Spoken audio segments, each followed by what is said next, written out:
بسم الله الرحمن الرحيم الحمد لله رب العالمين والصلاة والسلام على سيد المرسلين نبينا محمد وعلى آله وأصحابه ومن تبعهم بإحسان إلى يوم الدين.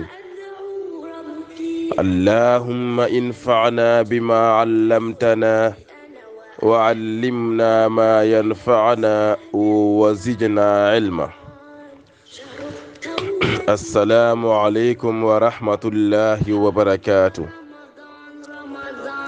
ginnaaw ba ñu sante suñu boroom subhanahu wa taala di julle ci sangu-sang yi sayyidina muhammad sallallahu alayhi wa sallam di ñaan buur bi yàlla mu defal ñu jàmmi àdduna ak yu àllaaxira defal ko képp kuy julit. di ñaan azza wa jalla jalaaluhu mu jéggal ñu suñuy bàkkaar te musal ñu suñu ayu bakkan ak suñu ñaawteefu jëf. tey ñu war a jël xadiisu abdullahi ilbahi ngeen ànd ci ak seen mbokk Ceerno Sow ibnu Usmaan Demba rahimahullahu taala ci njàngaleb yonent bi sallallahu alayhi wa sallam mu ñuy waxtaanal fayu boru weeru koor. an abdullahi ilbahi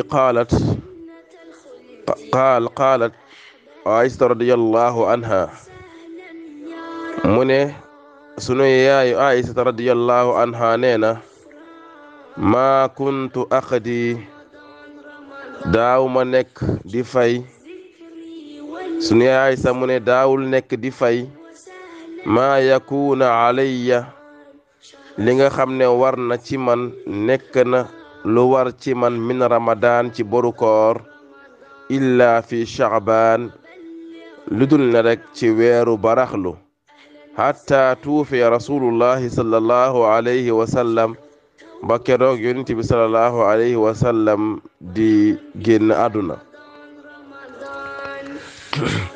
sunu yaay Aysa mu ne moom musta nekk musul fay boru weeru koor ludul